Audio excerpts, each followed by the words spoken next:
السلام علیکم ورحمۃ اللہ تعالی وبرکاتہ۔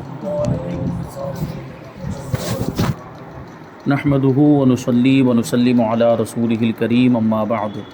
فاعوذ باللہ من الشیطان الرجیم، بسم اللہ الرحمن الرحیم۔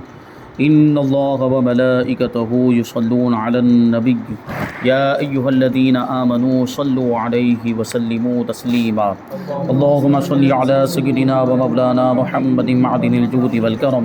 وآلہ الکرام وابنہ الکریم وبارک وسلم صلاۃ وسلاما علیک یا رسول اللہ صلی اللہ تعالی علیہ وسلم۔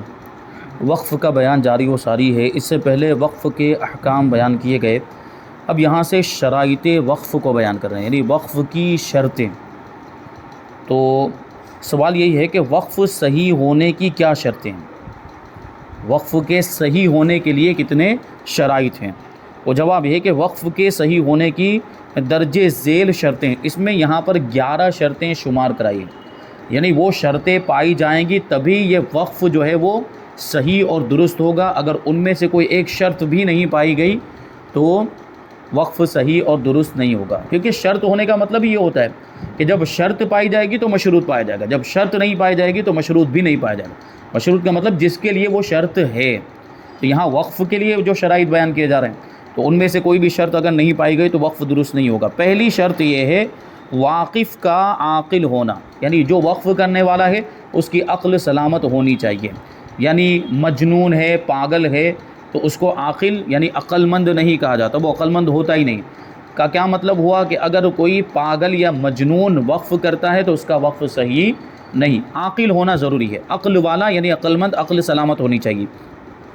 دوسرے نمبر پر بالغ ہونا، وقف کرنے والے کا بالغ۔ اب اس سے یہی ثابت ہو گیا کہ جو نابالغ ہوگا، جو چھوٹا بچہ ہے، وہ وقف نہیں کر سکتا۔ وہی کہہ رہے ہیں لہٰذا نابالغ اور مجنون نے یعنی پاگل نے وقف کیا تو یہ صحیح نہیں ہوا۔ تیسری شرط ہے آزاد ہونا، غلام نے وقف کیا تو صحیح نہیں ہوا گا۔ ابھی اس زمانے میں تو عام طور پر سب جو ہے کہ آزاد ہی ہیں، غلامی کا زمانہ ختم ہو چکا۔ پرانے زمانے میں غلام ہوتے تھے، باندی غلاموں کا جب دور تھا، لیکن اب تو غلام نہیں ہوتے، عام طور پر آزاد ہی ہیں۔ تو ایسی صورت میں آزاد، یہ تیسری شرط کے طور پر اگر کہیں مطلب یہ غلامی کا معاملہ چلتا ہو یا پھر سے اگر کبھی کوئی ایسا دور آ جائے غلامی کا، تو اگر کوئی غلام وقف کرے گا تو وہ وقف درست نہیں ہوگا، اس کے لیے آزاد ہونا شرط ہے۔ چوتھی شرط، وہ کام جس کے لیے وقف کرتا ہے فی نفسہ ثواب کا کام ہو، یعنی جس کام کے لیے بھی وقف کیا جا رہا ہے وہ ثواب کا کام ہونا چاہیے۔ جیسے مسجد کے لیے وقف کر رہے ہیں تو یہ ثواب کا کام ہے، مدرسے کے لیے وقف کر رہے ہیں یہ بھی ثواب کا کام ہے، قبرستان کے لیے وقف کر رہے ہیں تو یہ بھی ثواب کا کام۔ اور یہ صرف 3 ہی وقف نہیں، اس کے علاوہ اور بہت سی چیزیں وقف ہو سکتی ہیں۔ جیسے کوئی قوم برادری ہے اور ان کے مصالح کے لیے، ان کی ضرورتوں کو پورا کرنے کے لیے کچھ چیزیں وقف کرتے ہیں، وہ کمیٹی بنا لیتے ہیں اپنی، اور پوری قوم اور پوری برادری جو ہے کہ ملا کر کچھ زمینیں وقف کی جاتی ہیں ان کے لیے، کچھ مکانات وقف کیے جاتے ہیں، وہ بھی نیک کام ہے، وہ بھی اچھے کام ہے۔ تو جس بھی کام کے لیے وقف کیا جا رہا ہو وہ کام کیسا ہونا چاہیے؟ نیک کام ہونا چاہیے، ثواب کا کام ہونا چاہیے، یعنی واقف کے نزدیک بھی وہ ثواب کا کام ہو اور واقع میں بھی وہ ثواب کا کام ہو۔ کیا مطلب ہوا؟ یعنی وہ بھی سمجھ رہا ہو، اس کے اعتقاد اور عقیدے کے مطابق بھی وہ ثواب کا کام ہو، وقف کرنے والے کے عقیدے کے مطابق بھی وہ ثواب کا کام ہو، اور حقیقت کے اعتبار سے بھی وہ ثواب کا کام ہو، دونوں اعتبار سے وہ ثواب کا کام ہونا چاہیے۔ جیسے کوئی مسلمان مسجد کے لیے زمین وقف کر رہا ہے تو مسلمان کے عقیدے میں یہ ثواب کا کام ہے اور حقیقت میں بھی ثواب کا کام ہے، مسجد کے لیے زمین کو وقف کریں گے تو ثواب ملے گا۔ تو یہ دونوں چیزیں دیکھیں یہاں پر پائی گئی ہیں۔ تو وہی بیان کرتے ہیں کہ اگر وہ ثواب کا کام نہیں ہے تو پھر وقف صحیح نہیں ہوگا۔ اگر ایسے کام کے لیے وقف کر رہا ہے جو ثواب کا کام نہیں ہے، جیسے کسی ناجائز کام کے لیے وقف کر دیا، کسی ناجائز کام کے لیے وقف کر دیا تو وقف درست ہی نہیں ہوگا۔ اور اگر واقف کے خیال میں وہ نیکی کا کام ہو مگر حقیقت میں وہ ثواب کا کام نہ ہو تو بھی وقف صحیح نہیں۔ یعنی دونوں صورتوں میں، یعنی اس کے اعتبار سے بھی ثواب کا کام ہونا چاہیے اور حقیقت میں بھی ثواب کا کام ہونا چاہیے۔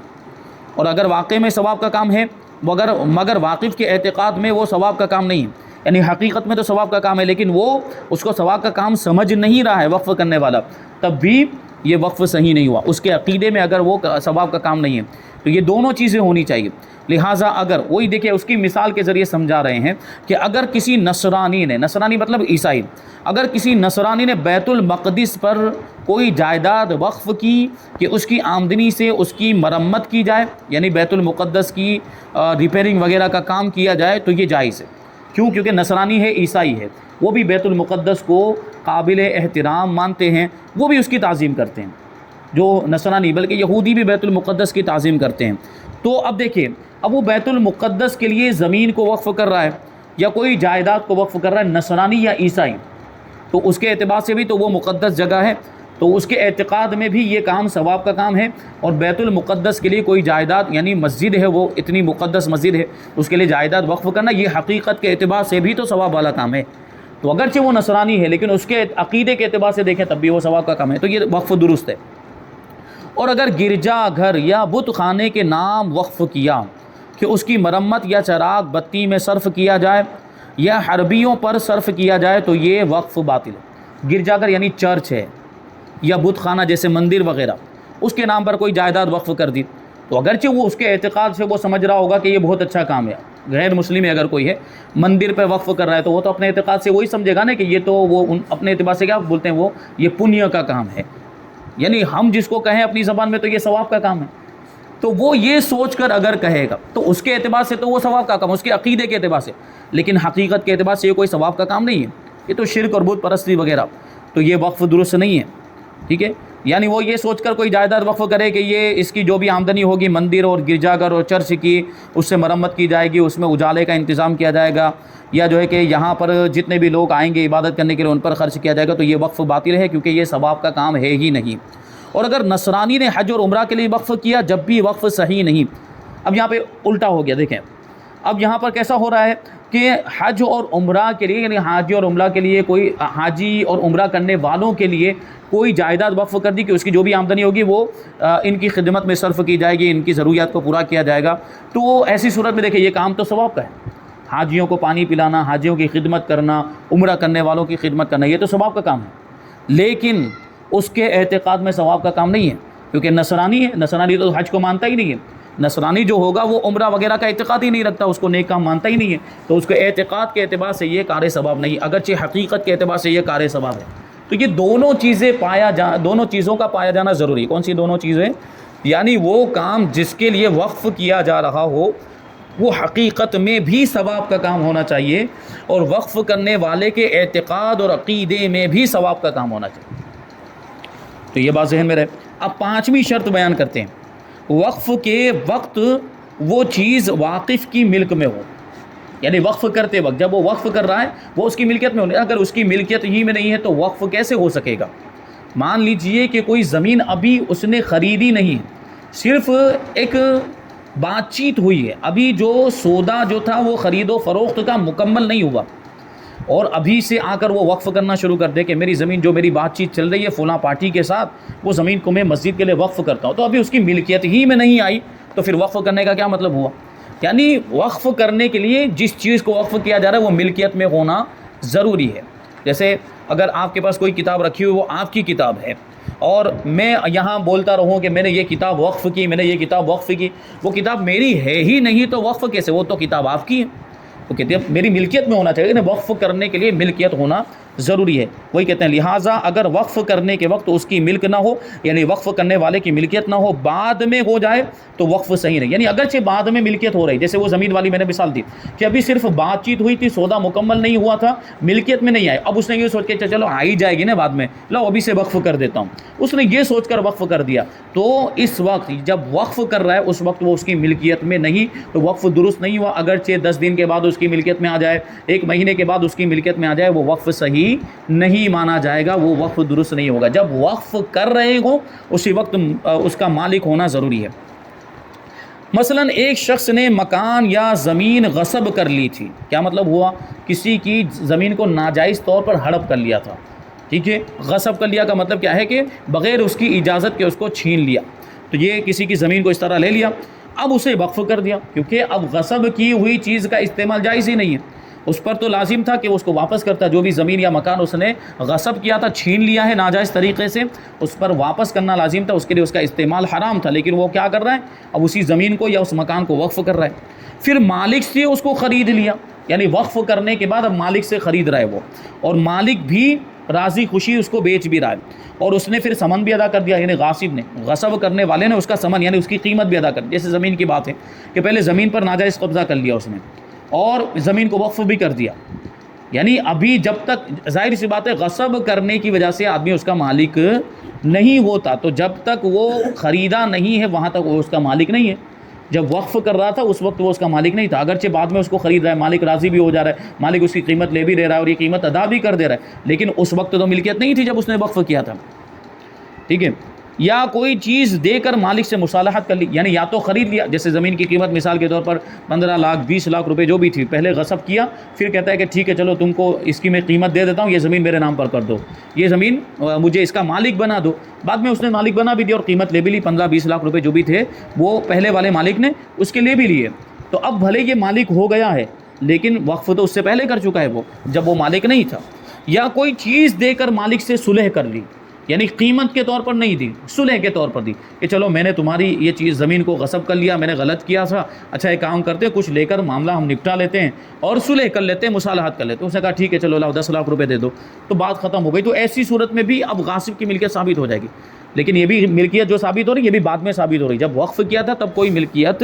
نہیں تھی۔ تو اگرچہ اب مالک ہو گیا ہے، یعنی خریدنے کے بعد یا مصالحت کرنے کے بعد مالک ہو گیا، مگر وقف صحیح نہیں کہ وقف کرتے وقت وہ مالک نہیں تھا۔ اب چھٹی شرط بیان کرتے ہیں کہ جس نے وقف کیا وہ اپنی کم عقلی یا دین یعنی قرض کی وجہ سے ممنوع تصرف نہ ہو۔ کبھی ایسا ہوتا ہے کہ کم عقلی کی وجہ سے، جیسے چھوٹے بچے ہوتے ہیں ناسمجھ ہوتے ہیں تو ان کو تصرفات کی اجازت نہیں ہوتی۔ چھوٹا بچہ اگر ناسمجھ بچہ یعنی خرید و فروخت کی سمجھ نہیں رکھتا ہے تو اس کو محجور کہا جاتا ہے، یعنی وہ اگر خرید و فروخت کرے گا بھی تو اس کی خرید و فروخت نافذ نہیں ہوگی، اس کی اجازت ہی نہیں ہے۔ یا کبھی ایسا ہوتا ہے کہ عمر کے اعتبار سے وہ بالغ ہے لیکن عقل ابھی بھی کمزور ہے، اور کچھ ایسے لوگ ہوتے ہیں کہ ان کی عقل ناقص ہوتی ہے اور ان کا معاملہ جو ہے کہ ایسا ہوتا ہے کہ وہ اچھے برے کی، فائدے نقصان کی سمجھ نہیں رکھتے، تو ان کو قاضی شرع کی طرف سے کبھی ان پر پابندی لگا دی جاتی ہے، کیونکہ اگر اس کو تصرف کی اجازت دے دی جائے، خرید و فروخت کی اجازت، تو وہ نقصان میں پڑ جائے گا، پھر وہ گھاٹے میں چلا جائے گا، کیونکہ اس کو تو سمجھ ہی نہیں ہے فائدے نقصان کی۔ اور ایسے لوگوں کو دیکھ کر، خاص طور پر اس زمانے میں تو ایسے لوگوں کو دیکھ کر تو اور زیادہ بے وقوف بنانا شروع کر دیتے ہیں، اور زیادہ اس کو جو ہے کہ گھاٹے میں وہ کر دیتے ہیں، مبتلا کر دیتے ہیں۔ تو ایسی صورت میں اس کو روک دیا جاتا ہے کہ تم خرید و فروخت نہیں کرو گے، تم کو اجازت نہیں ہے۔ تو ایسے لوگ ہیں کہ کم عقلی کی وجہ سے یا قرض کی وجہ سے اس کو روک دیا گیا۔ قرض کی وجہ سے کا کیا مطلب، جب بھی اس کو اجازت دی جاتی ہے تصرف کرنے کی تو بہت زیادہ قرض لے لیتا ہے اور قرض کا بوجھ اپنے سر پر بہت زیادہ لاد لیتا ہے کم عقلی کی وجہ سے، یا جو ہے کہ یہ لاپرواہی کی وجہ سے بہت زیادہ لوگوں سے قرض لے لیتا ہے۔ تو ایسی صورت میں قرض کا وبال اس کے سر پہ آ جائے گا، اتنا بوجھ آ جائے گا، تو اس کو تصرفات سے، ایسے آدمی کو تصرفات سے روک دیا گیا ہے۔ کیا مطلب ہے کہ اگر یہ خرید و فروخت کرے گا بھی تو اس کی خرید و فروخت نافذ نہیں ہوگی، تو وہ مالک نہیں ہو پائے گا، اور جب مالک نہیں ہو پائے گا تو وقف بھی نہیں کر پائے گا۔ اس کو یوں سمجھیں کہ ایک بے وقوف شخص ہے جس کی نسبت قاضی کو اندیشہ ہے، یعنی جس کے بارے میں قاضی کو یہ اندیشہ ہے کہ اگر اس کی روک تھام نہ کی گئی تو جائیداد تباہ و برباد کر دے گا، تو قاضی نے حکم دے دیا کہ یہ شخص اپنی جائیداد میں تصرف نہ کرے، یعنی اس کی جائیداد کو نہ وہ بیچ سکتا ہے، نہ اس میں کچھ بھی پھیر پھار نہیں کر سکتا، اور اس نے اب کچھ جائیداد کو وقف کر دیا تو اس کا یہ وقف صحیح نہیں ہوا، کیونکہ قاضی نے تو اس کو تصرفات سے روک دیا تھا، اور وقف کرنا بھی ایک تصرف ہے، لہٰذا اس کا یہ تصرف بھی نافذ نہیں ہوگا، اس کی کم عقلی کی وجہ سے اس کو روک دیا تھا۔ لہٰذا مریض پر اتنا دین ہے کہ اس کی تمام جائیداد دین میں مستغرق ہو گئی ہے، یعنی ڈوبی ہوئی ہے، تو اس کا وقف بھی صحیح نہیں۔ کیا مطلب ہوا کہ اس کے پاس مریض جو بیمار ہے اس کے پاس جائیداد تو موجود ہے، لیکن اس جائیداد کو وقف کرنا چاہتا ہے، ساتھ ہی ساتھ اس پہ بہت زیادہ قرضہ بھی ہے، کہ اس قرضے کو مائنس کریں تو وہ جائیداد بچتی ہی نہیں ہے، یعنی قرضے کو اگر ادا کرنا چاہیں گے تو پوری جائیداد کو بیچ دینا پڑے گا، تو ایسی صورت میں وہ جائیداد کو وقف کرنا چاہتا ہے تو وہ وقف درست نہیں ہو پائے گا۔ یہ 6 شرطیں ہوئی۔ اب یہاں سے 7ویں شرط بیان کرتے ہیں، جہالت نہ ہونا، یعنی جس کو وقف کیا ہے یا جس پر وقف کیا ہے اس کا معلوم ہونا ضروری ہے۔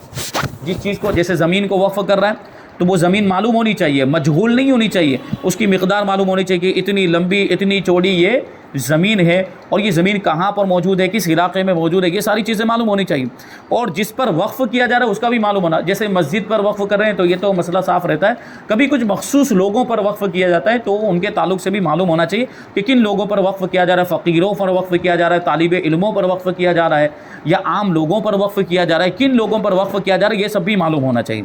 لہٰذا اپنی جائیداد کا ایک حصہ وقف کیا، اور یہ تعین نہیں کی، یعنی یہ متعین نہیں کیا کہ وہ کتنا حصہ ہے، بس یوں کہہ دیا بیٹھے ہوئے کہ میں نے اپنی جائیداد کا ایک حصہ وقف کیا۔ اب وہ ایک حصہ چھوٹا بھی ہو سکتا ہے، بڑا بھی ہو سکتا ہے، 10 فٹ کا بھی ہو سکتا ہے، 20 فٹ کا بھی ہو سکتا ہے، تو یہ مجہول رہا نا، تو اب یہ متعین کیسے ہو پائے گا؟ بعد میں تو جھگڑا بھی ہو سکتا ہے، بعد میں اسے پوچھا گیا کہ بھائی تم بتاؤ کہ کتنے تم نے یہ حصے کو وقف کیا ہے، تو پھر بعد میں ہو سکتا ہے کہ اب وہ کم بتانے کی کوشش کرے اپنے نقصان سے بچنے کے لیے، وہ 10 ہی فٹ بتائے جبکہ ضرورت ہو 20 فٹ کی، تو اس طرح کے معاملات ہو سکتے ہیں۔ یہ تعین نہیں کی کہ وہ حصہ کتنا ہے، مثلا تہائی، چوتھائی وغیرہ، تو یہاں پر وقف صحیح نہیں ہوا، اگرچہ بعد میں اس حصے کی تعین کر دے۔ یعنی وقف کرتے وقت تعین کرنا ضروری ہے کہ میں اپنی جائیداد کے 1/3 حصے کو، یعنی 1/3 حصے کو وقف کر رہا ہوں، یا آدھے حصے کو وقف کر رہا ہوں، یا 1/4 حصے کو وقف کر رہا ہوں، تو یہ متعین ہو گیا۔ یا اسکوائر فٹ کے حساب سے بتا دیں کہ اتنے اسکوائر فٹ میری جائیداد میں جو زمین جو ہے میری، اس کے اتنے اسکوائر فٹ کو میں نے وقف کیا، تو اگر مقدار بتا دی ہے تو وہ درست ہو جائے گا، اور اگر نہیں بتائی تو درست نہیں ہوگا۔ اور اگر یوں کہا کہ اس مکان میں جتنے سہام یعنی حصے میرے ہیں ان کو میں نے وقف کیا، اگرچہ معلوم نہ ہو کہ اس کے کتنے سہام یعنی حصے ہیں، یہ وقف صحیح ہے کہ اگرچہ اسے اس وقت معلوم نہیں مگر حقیقتاً وہ متعین ہے، مجہول نہیں۔ کیا مطلب ہوا کہ ایک مکان ہے، اس میں 2 لوگ شریک ہیں برابر، اور ایک آدمی کے 10 حصے ہیں تو دوسرے آدمی کے بھی 10 حصے ہیں۔ اب یہ کہہ رہا ہے کہ میں نے اپنے حصے، میرے جو مکان کے اندر جتنے بھی حصے ہیں میں نے ان کو وقف کیا، تو اگرچہ سامنے والے کو معلوم نہ ہو یا خود اس کو بھی معلوم نہ ہو، یعنی گنا نہیں مثال کے طور پر، اور اس نے وقف کر دیا، تو اگرچہ فی الحال معلوم نہیں ہے کہ اس کے کتنے حصے، لیکن اس کے حصے اس میں متعین ہے، جیسے 10 حصے ہیں تو وہ 10 حصے متعین ہے، تو بعد میں وہ اس کو متعین کیا جا سکتا ہے اور اس کو پتہ لگایا جا سکتا ہے کہ اس کے 10 حصے ہیں وہ کتنے ہوں گے، تو اس کو پھر الگ کیا جا سکتا ہے، تو یہ وقف درست ہو جائے گا۔ آگے ایک اور چیز بیان کرتے ہیں کہ موقوف علیہ، یعنی جس پر وقف کیا اگر وہ مجہول ہے، مثلا یوں کہا کہ اپنی قرابت والے پر وقف کیا، یعنی رشتہ دار پر وقف کیا، تو یہ بھی وقف صحیح نہیں، کیونکہ اپنے قرابت والے میں تو بہت لوگ آ جاتے ہیں، رشتہ دار تو کتنا بڑا ان کا سلسلہ ہوتا ہے، تو مطلقاً اگر کہہ دیا کہ میں نے اپنے رشتہ دار پر وقف کیا اور کچھ متعین نہیں کیا کہ کون سے رشتے والے، والد صاحب کی طرف سے جو رشتہ دار ہیں وہ، والدہ کی طرف سے جو رشتہ دار ہیں وہ، یعنی رشتہ داروں کی تعین نہیں کی، تو ایسی صورت میں بھی یہ وقف درست نہیں ہوگا۔ اب آگے 8ویں شرط جو بیان کرتے ہیں وہ ہے وقف کا شرط پر معلق نہ ہونا، یعنی وقف کے ساتھ کوئی شرط نہ لگائی ہو، کیونکہ اگر شرط لگا دیں گے تو پھر یہ وقف درست نہیں ہو پائے گا۔ مطلب کیسے شرط لگانے کی صورت کیسے ہوگی؟ یعنی اگر یوں کہا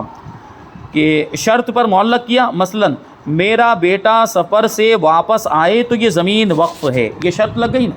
اگر وہ سفر سے واپس آئے تو یہ چیز وقف ہے، یہ شرط لگ گئی۔ اور یا اگر میں اس زمین کا مالک ہو جاؤں یا اسے خرید لوں تو وقف ہے، یہ وقف صحیح نہیں، یعنی وقف کے اندر آپ اس طرح کی کوئی شرط نہیں لگا سکتے، یعنی شرط پر اس کو لٹکا کے نہیں رکھ سکتے، معلق کرنا کہتے ہیں اس کو، شرط پر معلق کر کے اس کو نہیں یہ کر سکتے ہیں۔ جیسے یہاں پہ شرط لگائی کہ اگر میرا بیٹا سفر سے واپس آ جائے تو زمین وقف ہے، یہ درست نہیں، یہ وقف صحیح نہیں، بلکہ اگر وہ شرط ایسی ہو جس کا ہونا یقینی ہو جب بھی وقف صحیح نہیں، مگر مثلا اگر کل کا دن آ جائے تو وقف ہے، اب کل کا دن آنا تو یقینی ہے، کل کا دن تو آنے ہی والا ہے، اگر وہ یہ کہہ رہا ہے کہ کل کا دن آ جائے تو یہ میری زمین وقف ہے، یہ درست نہیں، کیونکہ شرط پر معلق کرنا ہی جائز نہیں ہے، اس وجہ سے یہ درست نہیں ہو پائے گا۔ اگر ایسی شرط پر معلق کیا جو فی الحال موجود ہے تو تعلیق باطل ہے اور وقف صحیح ہو جائے گا۔ کیا مطلب ہوا کہ ایسی چیز پر معلق کر رہا ہے جو ابھی پائی جا رہی ہے، یہ تو یہاں پر جو اوپر جو بیان کیا وہ ایسی شرطیں ہیں جو آئندہ زمانے میں پائی جائیں گی، لیکن اگر کوئی ایسی شرطیں جو فی الحال موجود ہے، آئندہ زمانے میں پائے جانے کا اس سے کوئی تعلق نہیں ہے، فی الحال ہی موجود ہے، تو یہ تعلیق باطل ہو جائے گی، یعنی اب یہ جو شرط پر معلق کر رہا ہے اس کلام کا کوئی مطلب نہیں رہے گا اور وقف درست ہو جائے گا۔ اس کو مثال کے ذریعے سمجھیں، مثلا یہ کہا کہ اگر یہ زمین میری ملک میں ہو یا میں اس کا مالک ہو جاؤں تو وقف ہے، اور اس کہنے کے وقت زمین اس کی ملکیت ہی میں ہے تو وقف صحیح ہے، یعنی پہلے ہی سے ملکیت، وہ فی الحال ملکیت موجود ہے۔ تو اگر وہ یہ کہے کہ میں اس کا مالک ہو جاؤں یا میری ملکیت میں آ جاؤ، وہ پہلے ہی سے اس کا مالک ہے، تو یہ کہنے کا اس کے کوئی مطلب نہیں رہے گا، یہ کلام اس کا لغو ہو جائے گا اور وقف صحیح ہو جائے گا، اور اس وقت اگر اس کی ملکیت میں نہیں تو پھر وقف صحیح نہیں ہوگا۔ آگے بیان کرتے ہیں کہ مریض نے کہا کہ اگر میں اس مرض سے مر جاؤں تو میری یہ زمین وقف ہے، یہ وقف صحیح نہیں، کیونکہ یہاں پر بھی شرط لگ گئی ہے۔ اور اگر یہ کہا کہ میں مر جاؤں تو میری اس زمین کو وقف کر دینا، یہ وقف کے لیے وکیل بنانا ہے۔ میں مر جاؤں تو میرے مرنے کے بعد اس زمین کو وقف کرنا، تو وہ سامنے والا جس سے یہ کلام کر رہا ہے وہ اس کا وکیل بن گیا، وقف کرنے کا وکیل بن گیا۔ اس کے مرنے کے بعد وکیل نے وقف کیا تو صحیح ہو گیا، کیونکہ وکیل کو اختیار ہوتا ہے وقف کرنے کا،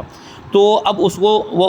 وقف کر دے گا تو صحیح ہو جائے گا کہ وقف کے لیے توکیل درست ہے، یعنی وقف کرنے کے لیے کسی کو وکیل بنانا درست ہے۔ جیسے زندگی میں زندہ رہتے ہوئے اگر وہ یہ کہتا کہ لو یہ میری زمین ہے، اس کو لے جا کر اس کی جو بھی اختیارات ہیں یہ فلاں کمیٹی کو سونپ دو کہ میں نے فلاں کمیٹی کے لیے اس کو وقف کیا، یا فلاں مسجد کے لیے میں نے اس کو وقف کیا، ان لوگوں کو جا کر اس کا اختیار دے دو اور ان کو جا کر بتا دو کہ میں نے وقف کیا۔ اب وکیل نے جا کر اس کو وقف کر دیا، اس کی بات کو پہنچا دیا، تو یہ وقف درست ہو جائے گا۔ توکیل درست ہے، یعنی وکیل بنانا درست ہے، اور توکیل کو شرط پر معلق کرنا بھی درست ہے، یعنی وکیل بنانے کو شرط پر معلق کرنا۔ جیسے یہاں پر شرط پر موقع اگر میں مر جاؤں تو میری اس زمین کو وقف کر دینا، تو یہاں وکیل کا تعلق شرط سے ہو رہا ہے، وکیل بنانے کا تعلق جو ہے وہ شرط سے ہو رہا ہے، وقف کا تعلق شرط سے نہیں ہو رہا ہے، تو اسی کو کہہ رہے ہیں کہ توکیل یعنی وکیل بنانے کو شرط پر معلق کرنا بھی درست ہے، یعنی اس صورت میں صحیح ہے کہ وہ زمین اس کے ترکے کی تہائی کے اندر ہو یا ورثہ اس وقف کو جائز کر دیں، یعنی یہ وقف کرنا، اگر وہ مرتے وقت یہ وصیت کر کے جا رہا ہے کہ میری اس جائیداد کو تم وقف کر دینا، تو یہ وکیل بنانا ہو گیا، وقف کا وکیل بنانا ہو گیا۔ تو اگر جو جائیداد وقف کر رہا ہے اس کے ترکے یعنی جو کچھ بھی جائیداد چھوڑ کے جا رہا ہے اس جائیداد کا 1/3 حصہ ہے یا اس سے کم ہے، یعنی 1/3 ہے، کیونکہ 1/3 سے کم کے اندر ہی وصیت جو ہے وہ نافذ ہو سکتی ہے، اس سے زیادہ میں وصیت نافذ نہیں ہو سکتی۔ ہاں 1/3 سے زیادہ کی اگر وصیت کرتا ہے اور دوسرے سارے جتنے بھی اس کے وارثین ہیں سب اس کی اجازت دے دیتے ہیں، سب اس کو نافذ کر دیتے ہیں، تو پھر وہ وصیت بھی نافذ ہو جاتی ہے۔ لہٰذا اگر 1/3 کے اندر اس نے وقف کیا ہے تو وقف درست ہو جائے گا، یا دوسرے وارث اس وقف کو جائز کر دیں تو جائز ہو جائے گا، اور ورثہ اگر جائز نہ کریں تو 1/3 وقف ہے، باقی میراث، یعنی 1/3 سے زیادہ، جیسے پوری آدھی جائیداد کو اس نے وقف کر دیا تھا، تو ایسی صورت میں ورثہ نے اگر اجازت نہیں دی تو پھر حساب لگایا جائے گا، 1/3 کا جتنا حصہ ہے وہ وقف مانا جائے گا اور باقی کا وارثوں کا حصہ ہو جائے گا، کہ یہ وقف وصیت کے حکم میں ہے، یعنی جس طرح وصیت 1/3 میں نافذ ہوتی ہے یہ وقف بھی 1/3 میں نافذ ہوگا۔ کوئی کہتے ہیں کہ وصیت 1/3 تک جاری ہوگی، بغیر اجازت ورثہ 1/3 سے زیادہ میں وصیت جاری نہیں ہو سکتی۔ اگر 1/3 سے زیادہ وصیت کرے تو پھر سارے وارثوں کی اجازت ضروری، اور وہ سارے وارث بھی پھر کیسے ہونے چاہیے؟ سب بالغ ہونے چاہیے، کیونکہ جو نابالغ ہوگا وہ اجازت دینے کا اہل ہی نہیں ہے، وہ اجازت دے ہی نہیں سکتا۔ اگر بالغ وارثین ہیں سب اجازت دے دیتے ہیں 1/3 سے زیادہ وقف کی، تو پھر وہ 1/3 سے زیادہ کا وقف درست ہو جائے گا۔ کسی نے کہا کہ اگر میں مر جاؤں تو میرا مکان فلاں پر وقف ہے، یہ وقف نہیں بلکہ وصیت ہے، یعنی فلاں کی ملکیت ہو جائے گا، یعنی وہ شخص اگر اپنی زندگی میں باطل کرنا چاہے تو باطل ہو سکتی ہے۔ وصیت کا معاملہ یہی رہتا ہے کہ پہلے وصیت کر دی کہ میں مر جاؤں تو میرے مرنے کے بعد میرا مکان فلاں کو دے دینا، اب وہ زندہ ہے، تھوڑے ٹائم تک زندہ رہا، 2 سال 3 سال تک، وہ اپنی وصیت کو باطل بھی کر سکے، بھائی میں نے کہہ دیا تھا اب میں اس کو ختم کرتا ہوں، میں اپنی بات کو واپس لیتا ہوں، تو اس کو اختیار ہوتا ہے، جبکہ وقف کے اندر یہ نہیں ہو سکتا ہے۔ تو یہاں چونکہ وصیت کے حکم میں ہے لہٰذا وہ اپنی اس بات کو واپس لے سکتا ہے، اپنی زندگی میں اپنی وصیت کو باطل کرنا چاہے تو وہ باطل ہو سکتی ہے، اور مرنے کے بعد یہ وصیت 1/3 میں لازم ہوگی، یعنی جو مکان اس نے کہہ دیا اب اس کا حساب لگایا جائے گا کہ یہ مکان اس کی جائیداد کے 1/3 میں آتا ہے یا 1/3 سے زیادہ آتا ہے، تو 1/3 تک میں تو نافذ ہوگی اور باقی کا حصہ یہ وارثوں کے لیے ہو جائے گا، اور کیا کہتے ہیں 1/3 میں لازم ہوگی، اور یہ جو وصیت ہے دوسرے جو وارثین ہیں اس کو رد نہیں کر سکتے، یعنی 1/3 کے اندر نافذ کریں گے اور 1/3 سے زیادہ جو حصہ ہے وہ وارثوں کو ہوگا، وارثوں کے لیے ہوگا۔ یہاں بھی وہی سارے احکام ہوں گے کہ وارثین اگر 1/3 سے زیادہ کی وصیت کو نافذ کر دیتے ہیں تو نافذ ہو جائے گی، کیونکہ وہ ان کا حق ہوتا ہے۔ 1/3 تک وصیت نافذ ہوتی ہے، اور 1/3 کے بعد جو 2/3 ہیں یہ کس کا حق ہے؟ وارثوں کا حق ہے۔ اگر وارث کہتے ہیں کہ 1/3 سے زیادہ جو انہوں نے وصیت کی ہے مرنے والے نے ہم اس کو بھی نافذ کرتے ہیں تو وہ نافذ ہو، کیونکہ انہوں نے اپنے حق ہی کو گویا کہ ساقط کر دیا۔ آدمی کا جو بھی حق ہوتا ہے وہ اپنے حق کو ساقط کرنا چاہے تو ساقط کر سکتا ہے، تو وہ اجازت دینا چاہے تو اجازت دے سکتے ہیں۔ یہاں تک ابھی تو 8 شرطیں بیان ہوئی ہیں، کل 11 شرطیں بیان کی گئی، ابھی 3 شرطیں باقی ہیں اور کچھ اور مسائل اس کے تعلق سے باقی ہیں۔ انشاءاللہ تبارک و تعالیٰ ان کو آگے بیان کیا جائے گا۔ اللہ تبارک و تعالیٰ کی بارگاہ میں دعا ہے کہ جو کچھ بھی بیان ہوا اس پر ہم سب کو عمل کرنے کی توفیق عطا فرمائے۔ وما علینا الا البلاغ۔ السلام علیکم۔